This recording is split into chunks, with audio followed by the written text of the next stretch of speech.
So today, let's dive into a classic fable about a kingdom, two very different princesses, and a powerful question. Where does real strength actually come from? Is it from the loudest voice or from the quietest observer? Okay, so in this kingdom, you've got two royal sisters. First, there's Teresa, the talkative princess. Her voice was so powerful it literally echoed through the palace halls. And on the other hand, you have Hannah, the silent princess. Her quiet nature was a total mystery. And for a lot of people at court, it was a reason to just write her off completely. So let's get into their world and really unpack the misunderstood gift of Princess Hina, a quality that set her apart in a way nobody could have ever guessed. See, Hina had this incredible secret. She couldn't really speak to people, but what she could do was hear something no one else could, the language of nature. We're talking trees, rivers, even the fish. So while her family saw this isolated girl, Hina was actually finding this deep peace in a world that was constantly speaking to her. But her family? Oh, they saw this connection in a totally different light.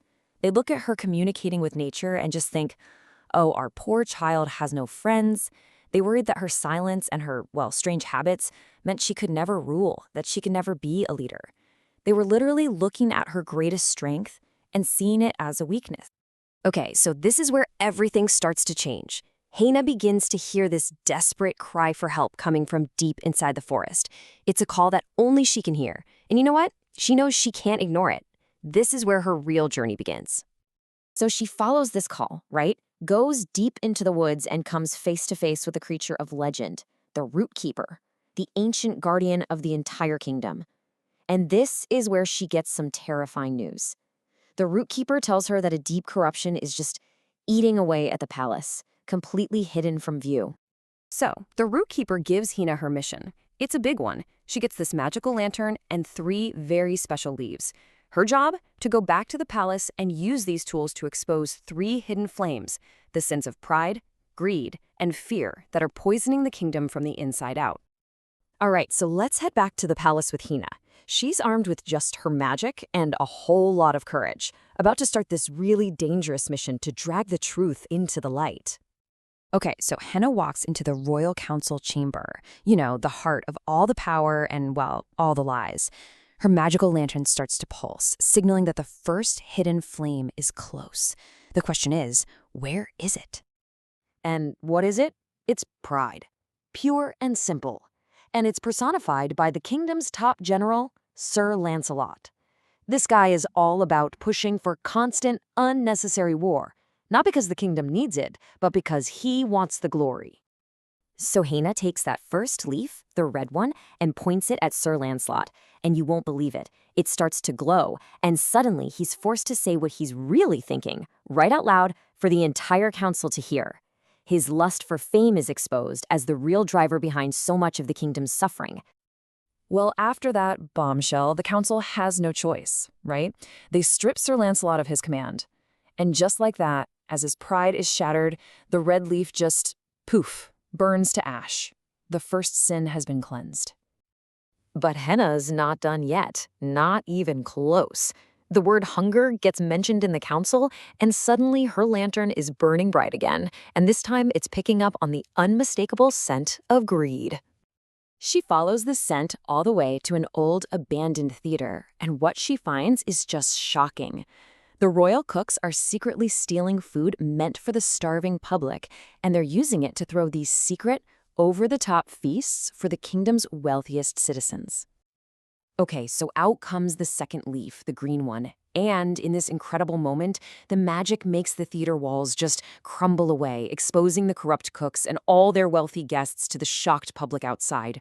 Boom! Their greed is out in the open for the whole world to see. All right, 2 down, 1 to go. The final showdown takes Hannah right back to where she started, the royal council chamber. But this time, she's not just facing a council member, she's facing the queen herself. And this is the most dangerous one yet. So what's the final sin? It's fear. But here's the thing, it's not an act of evil like pride or greed. It's something much quieter, a passive one. This is the fear that's let all the other corruption just fester and grow, completely unchecked. So Hannah uses her last leaf, and it forces a council member to finally speak the truth, directly to the queen's face. He admits that they're all just terrified of her temper, so they don't do their jobs right. They stay silent to protect themselves, even as the kingdom falls apart. And it's a harsh truth, but it's one the queen really needed to hear. So, with pride, greed, and fear finally out in the open and dealt with, the kingdom is cleansed. But now there's this huge question hanging in the air. With the old power structure totally broken, who is actually fit to lead now? And right then, a wind blows through the whole kingdom, and it carries the voice of the root keeper. The message is clear. Truth must be spoken. The protector must be honored.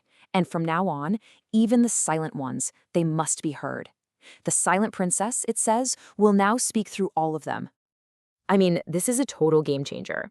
It redefines not just who leads, but what leadership even means for the entire kingdom. And it happens in a way no one saw coming. So naturally, everyone thinks Helena is going to take the throne. I mean, she earned it, right? But in what might be her wisest move of all, she says no. Instead, she takes the crown and places it right on the head of her talkative sister, Teresa. She chooses to be the guide, the conscience of the kingdom. And this creates this incredible new partnership. And that really brings us to the core message of this whole story.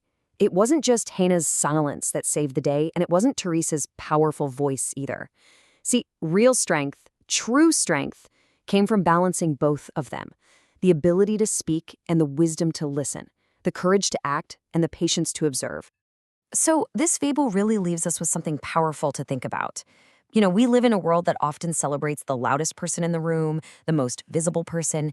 But what this story shows us is that there's this incredible power in listening, in watching, in quiet action. So it kind of makes you ask yourself, doesn't it? Where is your true strength hiding?